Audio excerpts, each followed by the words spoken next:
So my guest today is Kate Isichei, who is a global internal communications consultant with over 20 years experience. She supports small to medium businesses who are looking for help to create and execute their organization's internal communication strategy, or who need some extra help on how to better engage their employees. She's also the host of the Engagement Express podcast, where she interviews other thought leaders on topics around employee engagement. Welcome, Kate. Thank you. Thank you so much, Catherine. Really happy to be here. It's great to talk to you today. Fantastic. So maybe just for us to get into our topic today about creating internal communication strategies across borders, how was it that you actually got into international business? What was it that inspired you to start? Were you more on the international side, or were you a communication specialist? What got you going on this? Yeah, so it was a serendipity because up until I'd say 2000, I was working primarily on roles that were UK focused. And when I thought of regions in those roles, I always thought of regions in the UK as opposed to regions across Europe, across a particular continent. And then in 2008, I was fortunate enough to get a role with Medtronic, where I was hired to run the web communications, or online communications as you would call it now, for Europe. And that was my first foray really into working with more of an international audience or an international team. And that was fantastic because Europe is, people think of Europe as this homogenous group, but actually, there are so many different cultures and languages within Europe that was a really nice introduction into working outside of the UK, because, I had so many different cultures and languages to work with, and so many different ways of thinking of business and thinking about problems and, proposing solutions. Everyone had their own perspective. But I really enjoyed it, and I didn't know whether I would or not. I knew it would be challenging and exciting, but I didn't know whether I would enjoy it. So when I actually took the role on and started to work with all these different cultures and languages, I realized quite quickly that I was enjoying it and it was something I wanted to do going forward. So yeah, from that point onwards, I never went back, and I decided that I would always be working with international companies, preferably in a regional role or even a global one, working across these cultures and languages, because, I had a good experience, number one. Number two, I really enjoyed it. And number three, I felt I was quite good at it as well, and able to span those, different groups. With an international perspective, and I now call myself an international player as a result of that initial experience, because that's my natural stance, I think. That sounds like it was a really fun role to have, and I think it must have been quite a learning curve at the beginning, right? When you massive learning curve, but yeah, so enjoyable. And it was so interesting because, I'd heard stories about certain groups wanting to do things in certain ways, but it was all anecdotal. And then suddenly I was working in an environment where I was seeing it for real. So certain people were more organized than others. Some people had a better sense of humor than others. And, it was quite interesting. There is sometimes some truth in myths. And certain stereotypes do have an element of truth to them. So seeing them come to life was fascinating. But for me, the biggest curve, I think, was that people don't always behave in the way you expect them to, and that you should always be receptive and open to another point of view or another perspective, because in their perspective and in their views are sometimes nuggets of gold that you wouldn't find otherwise. Yeah, I always think that is one of the most fascinating aspects of working in an international environment, that you learn to see things from so many different perspectives. That's right. you would never have occurred to you if you just Yeah, stayed in your own little bubble, and you just stayed in your own little exactly. environment. So true. So true. Yeah. And so maybe you can just explain to us about a little bit about internal communications, because generally when we talk communications, we're talking maybe about the marketing department. But if we're Yeah. thinking about internal communications, that sounds maybe like it could be more of an HR kind of topic. And I think a Yeah. lot of companies don't have somebody in the team with that title. So what department would you describe it as coming under? Yeah, it's a really good question because it's an age-old problem of where to put internal communications. And originally, you're right in saying that more often than not, in my experience, internal communication sits under HR, human resources, and under the chief people officer, for example, if you're in a senior role like I often was. But nowadays, with the emergence of social media, external marketing, marketing communications and internal communications are much more aligned than they used to be. So you can't have one line internally and another externally, because people will find out, quite easily that what's being said internally, because people talk about your business on Glassdoor, Twitter, LinkedIn, people share information quite readily now in a way that they never used to. And it's much easier to do that. So yeah, there is much more of an alignment. So internal communications is basically communications for the employee base. And that's everyone who works for the organization, but it can stretch beyond that. I've often worked on communication campaigns for the business, people who work for the business, but also people who work for franchises or third parties that actually do business with the organization. So you can have extranets for people who aren't core members of the business community, that the company that you work for, but are actually partners to the company you work for. So that communication that you work on can involve those as well. But in its purest sense, internal communication is communication for all employees. And it's grown exponentially over the last 15 years. When I first started, internal communications was something that people knew very little about. There were no roles, there were certainly no senior roles. And most often it was something that someone did on the side as part of another role. So you might have a HR manager, who would do a bit of internal communications if they had the time to do it. And then it became more formalized. And then there were courses that came out, and universities started doing internal communication and postgraduates and master's degrees. And then it started to really ramp up. So now, you see head of internal comms roles, European heads of roles that I've done for major organizations, all multinational organizations like Google, like Facebook, like pharmaceuticals, like GSK, AstraZeneca. They all have heads of internal communications, and global as well. And there's a reason for that, because, companies have come to the realization that strategic internal communications is pivotal to the success of the business. And if employees are not informed and they're not, given that information about the business and the narrative and the direction and the strategy and all of that, then it's almost impossible to achieve business objectives, business targets. If you focus really strongly on internal communications, then that really helps to move the dial.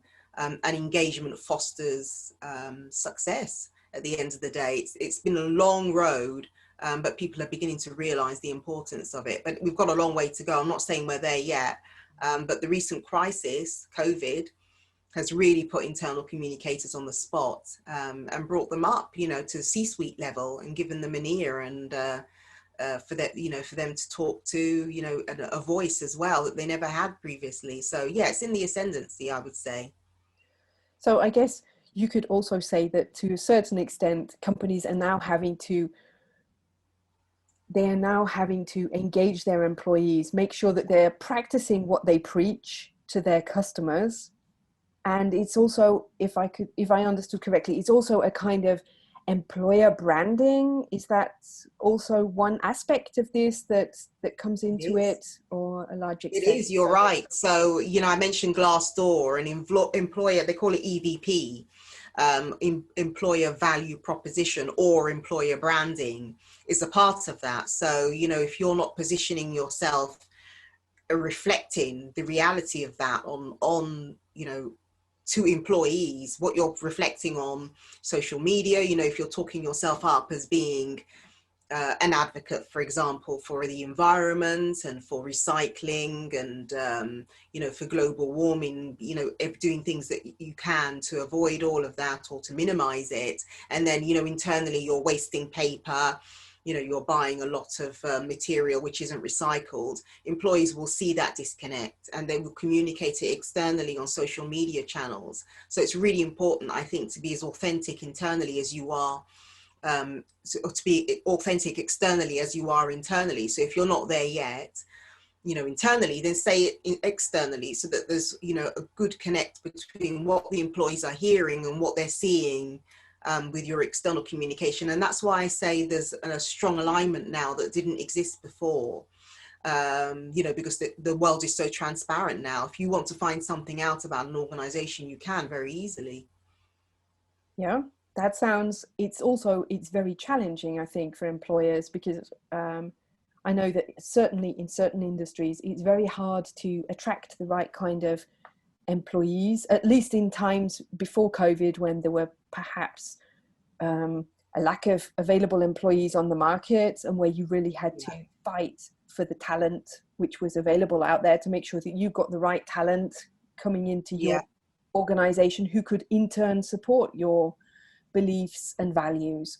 So where do you see the biggest challenges working with international teams compared to purely working in a domestic market? Yeah, that's a really good question. So when you're working with an international team, and I've written about this for my podcast quite a bit, because I've seen it firsthand. If you're not clear on your communication, you're not strategic in your communication, you're not measured in the way that you communicate what's going on in the organization, you can lead to some big misunderstandings, much more so than if you've just got your UK market. So misunderstandings do happen, within the UK, even within one language, within different business units and sectors. You still get discrepancies between the way that you communicate, the way you're thinking you're communicating, and the way the message is landing and the way it's being absorbed and understood or misunderstood. Whereas when you're working, internationally, and especially within Europe, I've had some really interesting adventures with translation. So I've worked with many translation agencies, and I began to learn very quickly from my Medtronic days, actually, early on as 2008, that translation is not the same thing as localization.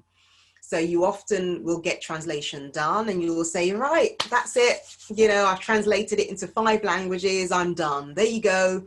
There's your communication in the language that you speak. But, often we would get complaints from the local comms representative saying that the translations were poor.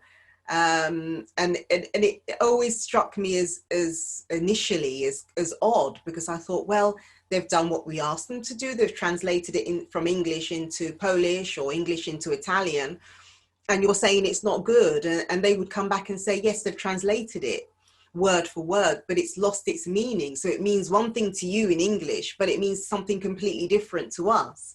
So what we'd often have to do is get the English version to the local comms representative first to look at, to change it to the way they wanted to say the message, and then to get it translated.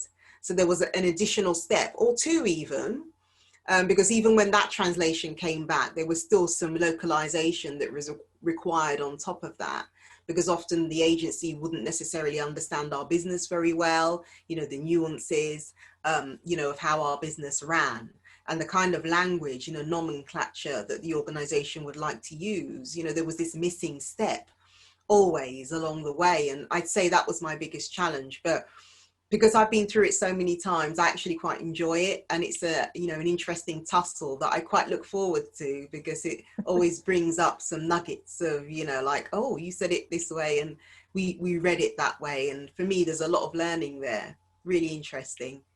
Yeah, I had a very interesting discussion with Joanne Chan from IPP World about the topic of transcreation and localization, where we were also talking about how hard it is um, to localize Yeah, marketing texts or branding texts or anything that maybe has an element of humor or an yeah, element of perhaps of local culture or double meanings or something like this. If I'm talking yeah. about a technical manual, maybe I can do this word for word, but for everything else, it really is quite a nuanced job to get a good translation and to bring it. Really difficult. Yes. Yeah, really, really difficult. And there are some translators that understand that well, and actually do a really great job of trying to work some localization in, but it's almost impossible to get it 100% right. And that you must always factor in that time that's required to localize.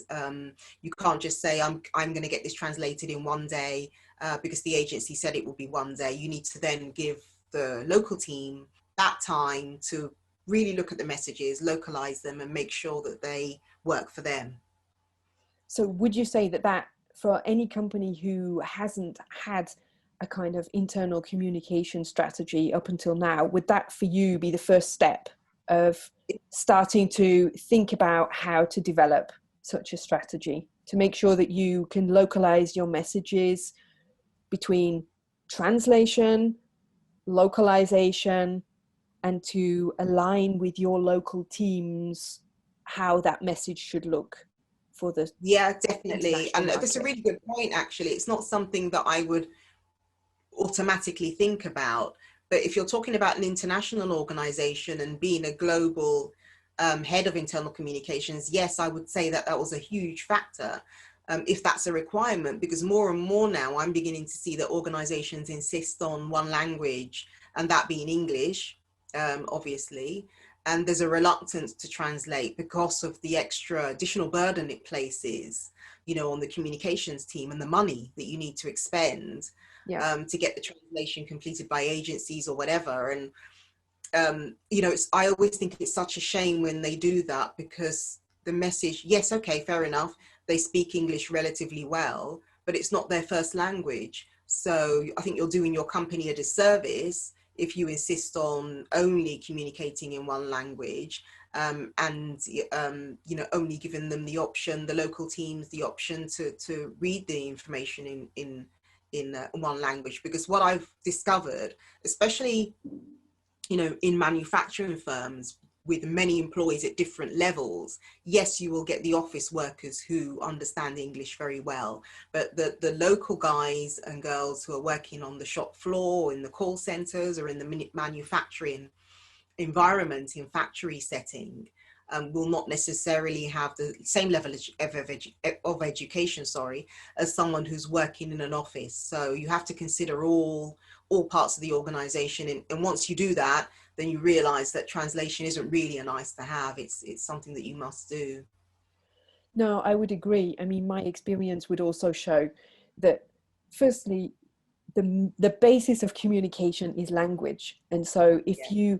if you don't, you may have the communication language of corporate to be English and to say, okay, all the correspondence runs in English and that works perfectly well. But Yes.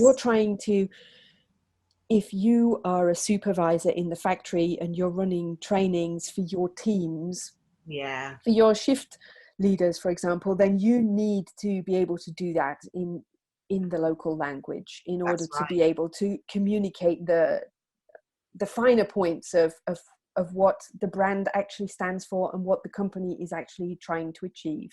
So it's, Exactly. yeah. It's one thing to communicate so people understand the language. Yes, they very well have the English skills to be able to understand, but will they be able to relate it to them? You know, will they be able to take it to another level so that it resonates? I don't think so, unless you speak to them in a language that they really truly feel comfortable with. Um, and you know, it's so interesting, this whole idea of language, because you know, I found out some years ago that the best level to communicate at is that of secondary school, as we'd call it in the UK, or in America they call it high school, of the age of about 15 or 16. That level of language is perfectly fine for communication. You know, and before I was always trying to be clever, trying to use long, you know, convoluted words to get my points across. But actually, plain English is at that level, quite a basic type of level of English, but works, you know, perfectly well for the vast majority of employees. So that's another consideration as well. You know, keeping your language as accessible as possible.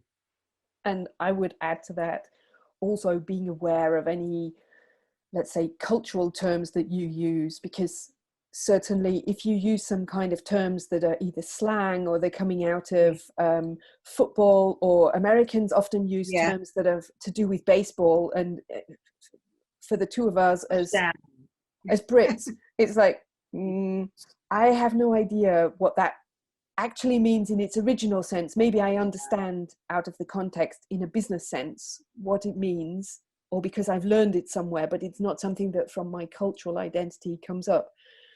And it's certainly Yeah. a topic that I've used a lot when talking with international teams, that my language changes between if I'm talking with people who are, let's say, in my close circle of friends where I just talk, Yeah. and people if I'm talking with clients where I would use if I say a much clearer level of language, but maybe slightly Yes. simpler level, and where I'm careful about how I pronounce things so that it's easily understandable. And Exactly. Yeah, it's a real consideration.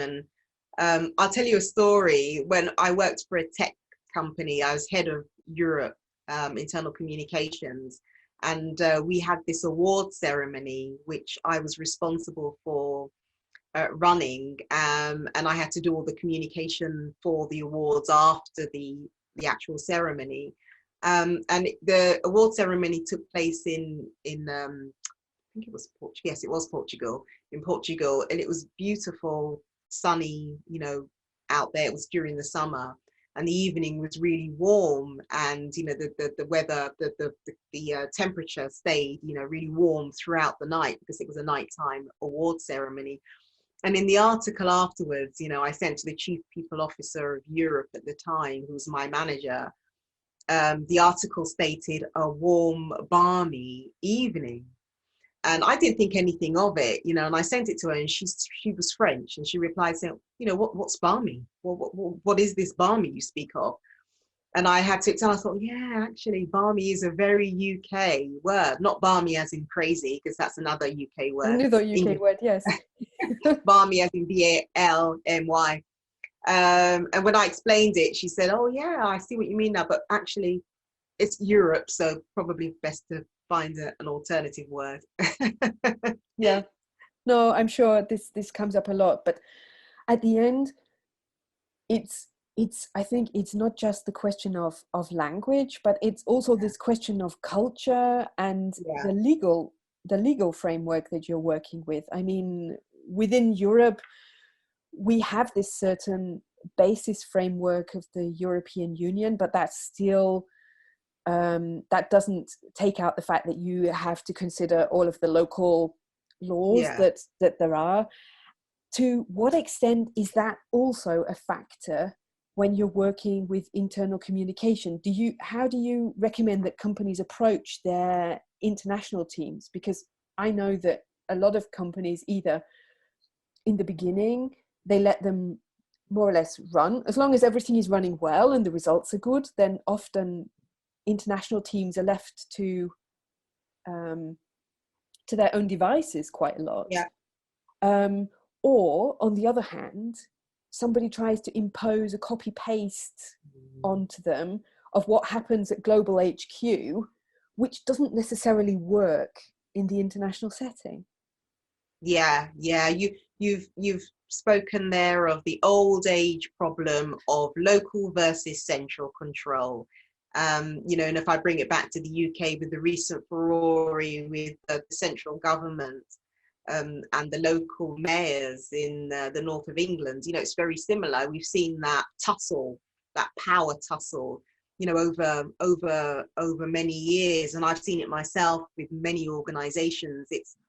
It's either explicit or it isn't, and if it isn't, then it's usually a problem. Some companies, a lot of companies will say, well, you know, we have a central team and we have central communications and resources and ways of doing things that we refer to as guidance, but locally we allow them to run their own show, you know, to sail their own ship, and that can work okay. But then when tough things happen, or there's some change or transformation, and there has to be a rigid approach, then it becomes an issue because they're not used to being controlled, or they're not used to being guided, they're not used to, you know, taking instruction from the center. So I always think somehow when I hear, you know, whenever I hear people talk about central versus local, I always think it's good to be explicit, you know, right from the outset. You either have control or you don't. And if you don't, then, you know, we all have to understand what that looks like. If you do, then we also have to understand what that looks like. But, you know, in most organizations, they see it as some kind of utopia where, you know, you can perhaps not say anything, you don't want to upset anyone, you know, everyone just get on with everyone else, and, you know, you just collaborate, just, you know, use your influencing skills. But that works okay while things are fine, BAU, but when things go wrong or there's some trouble, then yeah, that's where the problems arise. I've seen it so many times. Yeah, and so what would you say are the main, you listed a couple of factors there of things that can go wrong, or times when it's important maybe to have a little Yeah, bit more central guidance, at least as to how the communication can run. I would imagine that any kind of crisis to do with yeah, the business, or I don't know, production problems or COVID or any of those yeah, kind of things, are all the kind of instances where a central department might want to take a certain control. Yeah. control of this, right? Yeah, and steer things, you know, so that it's just easier. For example, you know, I saw many times we had product recalls. And in that instance, it's so much easier to just manage things centrally because everyone then is singing from the same hymn sheet. You may not agree with the approach, you may not, you know, agree with the language, but someone somehow has got to take control and accountability, because otherwise you just get too many cooks and it spoils the broth. You know, it's convoluted, it's time consuming, and it's messy and inefficient, you know, if you don't take control from the center. And everyone has to agree to it. And what I found is that people are quite reasonable and they understand if you explain it. That's why I talk about being explicit.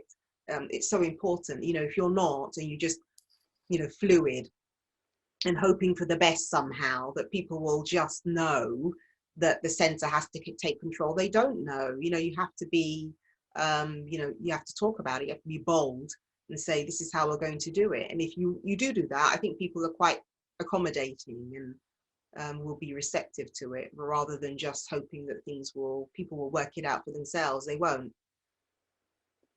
Okay, so what we've heard so far is that companies need to think about the language that they're using and make sure that that Yeah, message is really, let's say, transported in the way that the yeah, original message was conceived. That that's right.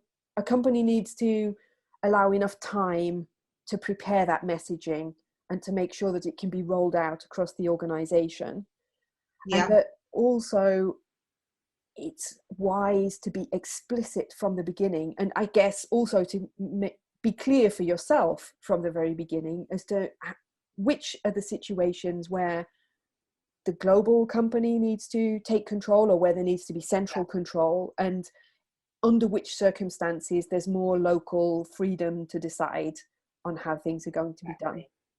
yeah. And I've seen it done on the last point, I've seen it done the other way, where local has taken control of central, and that's really nice to see as well. Because, for example, if there's a particular market, something happening in a particular market or in a particular geography, you know, the knowledge resides there. You know, it doesn't reside at the center, you know, at the central level. So if they know what's going on locally within a particular business or a sector, or you know, locally within a geography, they can certainly advise the center as to how to approach the communication for that particular problem much better than the center telling the local team what to do. So it can work both ways. So if you come into a company as the new head of internal communications and it's a Yeah. position that they've not had before, then which other aspects, additionally to the ones that we've just mentioned, which are the ones where you would start to look at in order to build the strategy going forward into the future? Channels, channels, channels. That would be always be my first and foremost starting point, because, you know, without an understanding of the channels, you're going nowhere really, because your channels are your mechanism for communicating, to getting the message across, to disseminating the message essentially. And that's where you come a cropper, you know, most often. You know, that's a very English term, sorry for using come a cropper, but run into problems, should I say. You know, if, for example, Germany, you know, sometimes has an issue with Yammer. Yammer is a discussion tool. It's a collaboration tool, like a forum tool, where you can share social media internally, you know, update people in a very informal way about what's happening in your organization, updates from personal to, you know, business focus. But if it's in the business setting, then it will primarily be to do with the business. So if you don't understand the restrictions around Yammer in Germany because of GDPR, and then you focus on Yammer as being the be all and end all of your communication strategy, then you will run into problems in Germany. You know, and it's such a huge market as well. So you have to think about how the organization understands channels, how the local parts of the organization understand channels, and how they can meet. They're almost always different. You will never get this synergy across the organization and locally, because everyone has their own way of doing things, their preference. But that would be your starting point, because if you don't have a good understanding of how to use the channels effectively, locally and centrally, you know, you're not going to get your messages across. They're not going to land well. They're not going to reach your required audiences, and they're not going to be able to hear from you regularly or reliably anyway. So yeah, my starting point would always be the channels, technology as well, what the constraints are locally as well as centrally. Yeah, and go from there. Wow, that sounds, actually, that could almost be me talking about how do I go about selling into a market if I'm looking to expand into new regions. It's a very Yeah, similar process, but on the inside of the organization, I think. interesting. Yeah, Yeah, very interesting. because it's very similar, a very similar technique. But I Yeah, mean, this topic of engagement, I think it's such a key leadership function. Um, yeah. have you seen that changing over the last few years? Do organizations see internal communications as something that's key to the company culture and a key driver of their success, or do they feel that it's something that they have to tick a box and to say, okay, our people department has an internal communications specialist because it's trendy maybe, or because it's expected of us by the outside world, but you know, they're over there, they do their thing? Or do you feel that Yeah. it's much more taken up into the heart of company communication these days? Nowadays, yeah. I mean, in the old days, no. I mean, if you're talking, I'd say 15 years ago, almost certainly not. There was not many companies doing it, doing internal communications formally, I mean, you know, having a department dedicated to it, a resources dedicated to it. No, it was, you know, something that someone did as part of their main job. But, you know, especially now, I'd say in the last even probably 10 years, But yeah, it's just changed, exponentially. And most organizations worth their salt, and certainly the big organizations, the ones that have a good brand, like Coca-Cola, like Nike, like Google, like Facebook, all of those kind of big brands, they all have internal communications because they all realize the importance of it. And it's critical, to organizations to have it, to have that communication, because communication is such a huge part of engagement. Without good communication, you won't get engagement. And organizations talk about engagement, and engagement being a business driver, a driver for success in businesses, and even hitting, the bottom line, hitting the revenue. You're talking about, bringing in money, and you're talking about engagement, you're talking about communications. They're all, there's a sort of a very strong line between those parts of the business. They're not segregated anymore. Perhaps they used to be, but certainly not now. So there is very much an awareness, especially now in the post-COVID culture, of how important, how critical good internal communications can be, and the differentiator, between good and bad. And those organizations that do it and do it well and are willing to put budget towards it and resources, are more successful, quite frankly, than those who don't. In any business leader worth their salt knows that. I'd be very surprised if any big brands now don't have an internal communications function. Really No, and surprised.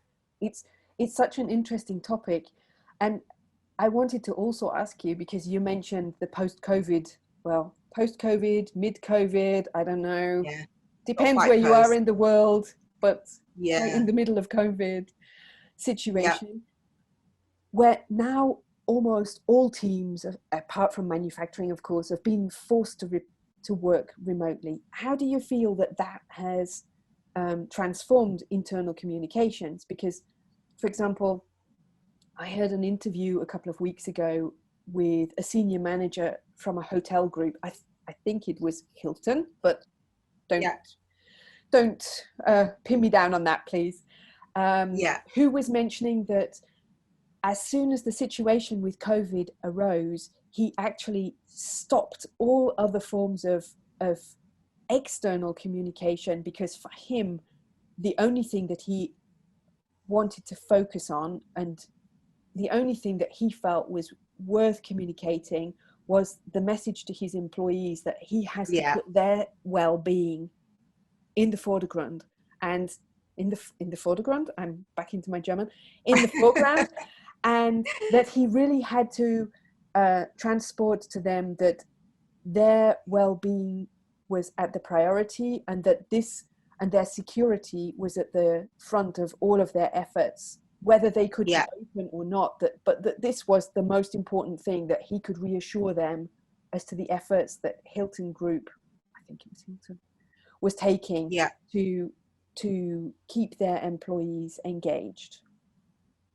That's it. That's across the board. And that's what I was alluding to earlier when I talked about internal communications now, suddenly having a seat at the table, because it's so critical. Any organization, worth its salt, has transitioned resource, budget from external marketing, branding activity to internal, because that's the primary audience right now, keeping everyone assured, comfortable, aware, up to date, knowledgeable about the current environment is so crucial. It's for everyone's safety. So, I've seen internal communications rise.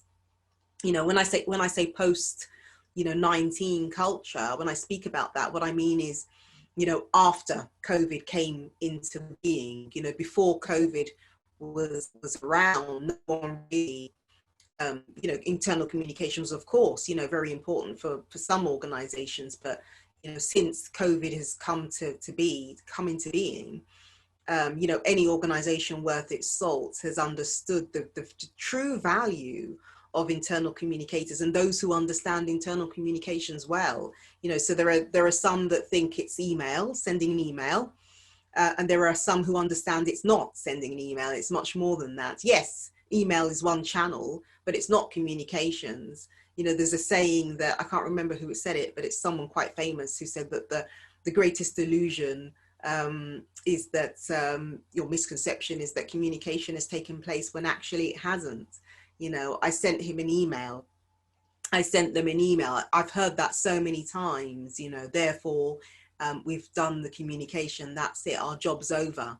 You know, I can tell you from experience that email certainly isn't, you know, the most efficient way to communicate with people. Sometimes it is, sometimes it isn't, but it's not for all. So yeah, I would say that now internal communicators have a real opportunity that they didn't have before to really demonstrate their value, and to be, you know, an integral part of the strategic planning. Whereas before, I would say that you were very much a tactical, you know, executor. You were told to do things, whereas now people are bringing them in and saying, well, how do we do this? How do we approach this? Now we've had a briefing from Boris last night. What's the best way to get employees on board with what we need to do in the organization to bring that to life? Boris the expert. Yes. Oh, poor Mr. Johnson.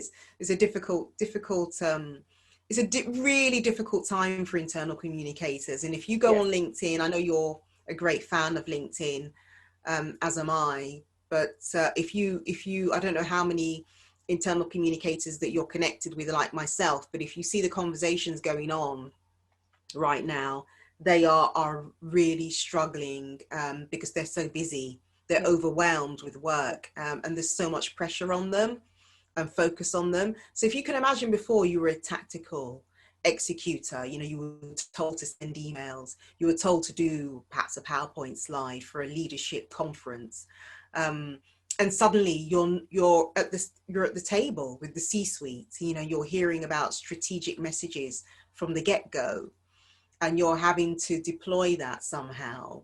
And I guess Whereas in some before you ways you're shaping it as well.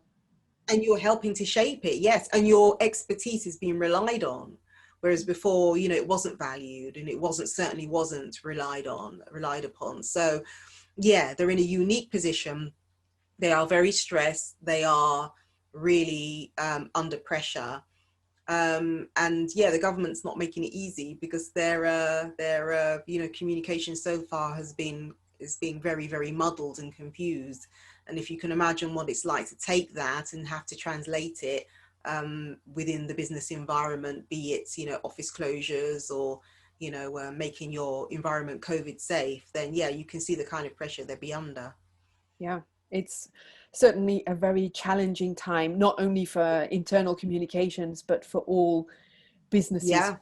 for all businesses right now, which I would say, as an international business expert, that makes it even more important for us to also not just focus on our own domestic markets, but also to take this international approach. So as we come towards the end of our discussion today, Kate, maybe you can just give us your top tip for internal communicators who are just getting into the international realm of the business.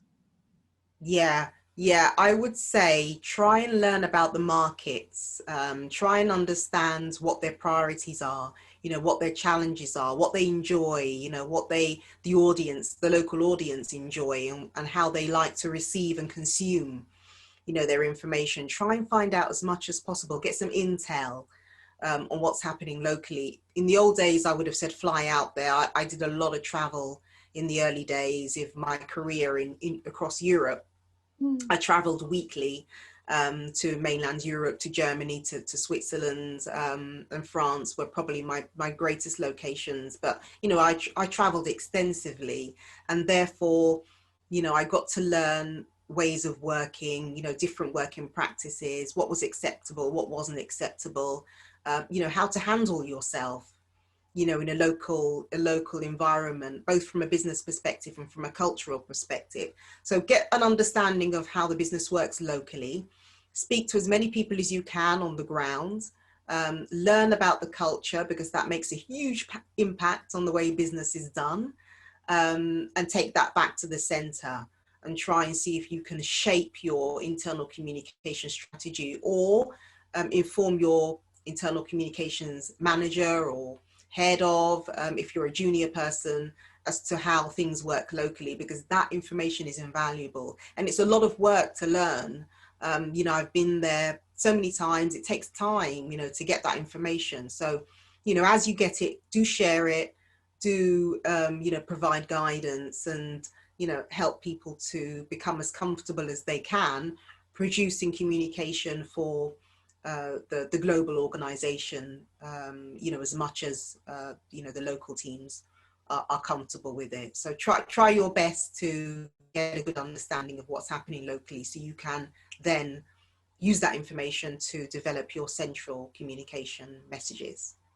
Yeah, I think that's such sound advice for anybody going internationally, whichever is your specialization, but learning Yeah. about the markets themselves. This is at the basis of every kind of internationalization project. So just really, I think, final question now. I wanted to ask you, did we miss out, or did I miss out on any questions that you feel that I should have asked you today that people should know No, I think about? I've been able to cover it actually. I think you've been quite comprehensive in the questions that you've asked, and it's pulled out most of the knowledge that I have about working at an international level. I would just stress, as I said to you before, about the localization, the translation and the localization, because it's something that people skip over, you know, so many times. And I would just want to, you know, emphasize the importance of giving that space and time